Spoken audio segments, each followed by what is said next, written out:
Hi guys, welcome back again to my channel. So in this video is mag-unbox tayo ng iPhone XR, pero hindi siya basta-basta unboxing. Kasi nga, napansin nyo naman siguro sa thumbnail na ang box na bubuksan natin is meron siya nakasulat na Apple Certified Refurbished. So meaning to say, certified siya ng Apple and this phone is a refurbished model. So meaning to say, hindi siya normal unboxing. So ano nga ba muna ang Apple Certified Refurbished? Bakit ba sila gumagawa ng ganito? Or bakit ba nag-create ang Apple ng ganito? It is basically to designed for an encore. Ayan. Apple Certified Refurbished products include a 1-year warranty, full functional testing, and savings up to 15% give an Apple device a new life. So ibig sabihin refurbished, mga under siya ng Apple na merong damage, then i-refurbish nila. Sabi nga dito, and savings up to 15% off, give an Apple device a new life. Another thing is Apple Care Plus. Keep your device coverage with accidental damage protection. Savings that help reduce emissions. Refurbished products helps lower overall environmental impacts. Free delivery and returns. Choose free delivery or pick up available items at an Apple Store. Apple Store lang ha. Not sure kung pwede siyang pick upin in Power Mac. Save with Apple Trade-in. Get credit towards your next purchase when you trade in an eligible devices. So ito, bago ko i-unbox tong box na to, let's talk about the specification or the specs of the iPhone XR muna. iPhone XR finish in different colors. Product red, yellow, white, coral, pink, black, blue. But ang i-unbox natin is color white. Capacity is 64, 128, and 256. When it comes to display, liquid retina HD display. So LCD to, hindi siya OLED display. Same as with my iPhone 11, iPhone XR release in LCD type screen. Hindi siya OLED. 6.1 inch, exactly the same as my iPhone 11. Meron siyang 792 by 1828 pixel resolution at 326 ppi. Meron siyang true tone display, wide color display, wide angle, and haptic touch, haptic feedback, same as with my iPhone 11. Fingerprint resistant, yung screen is fingerprint resistant, meaning to say yung fingerprint natin hindi madaling mag-smudge up yung screen. This iPhone XR has rounded corners that follows beautifully curved. Splash and dust resistant. Rated IP67. Meron siyang A12 Bionic chip. That pa rin ito yung inuna ko. This is the most important thing. This is an A12 Bionic chip. Ayan, meron siyang 12 MP wide camera. Hindi siya dual camera.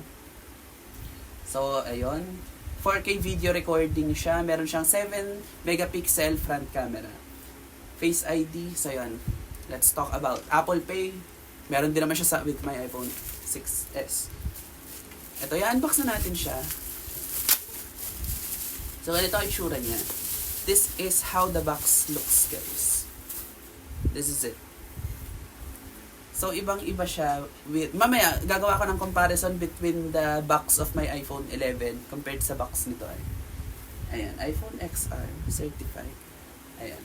Ito ko na siya unbox. So, this is it.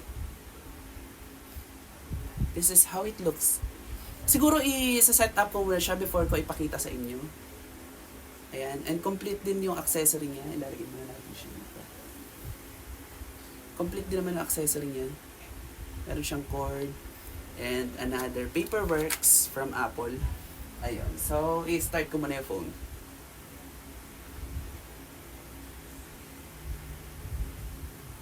Ayan. So, isa-set up ko muna to. Then, ipapakita ko sa inyo yung kapag na-set up ko na siya. So, yun siya. So, yun nga, na-set up ko na itong phone na to and I already changed the wallpaper. Isinink ko siya with my iPhone 11 para makopya niya exactly the same as this iPhone XR. Ayan, kung makikita nyo, ganun kabilis ang kanyang Face ID. Isa pa. Ganun kabilis. Well, set up na siya. And kung makikita nyo naman, nilagyan ko na rin siya ng tempered glass.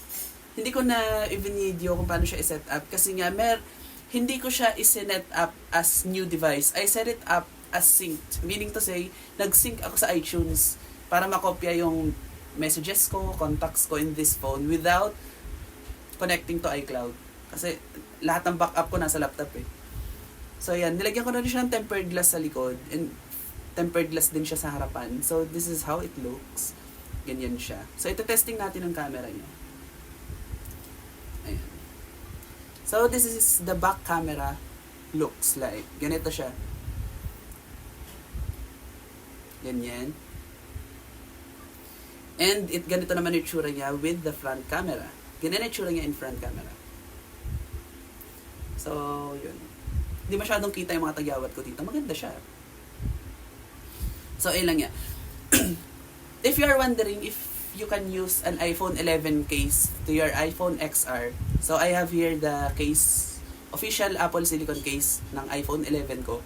Then, ito testing natin with this iPhone XR. The only difference between the iPhone XR and the iPhone 11 is the camera. Sa sa outer to ha. The only difference between iPhone 11 and iPhone XR, the outer design is only the camera. Yung mga buttons niya, exactly the same as the iPhone 11. Also, yung mute switch, exactly the same as the iPhone 11. Same as the charging ports and the speakers. Exactly the same as iPhone 11.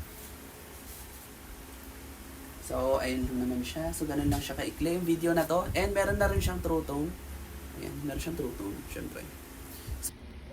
Oo nga pala guys, this is the box of my iPhone 11 guys.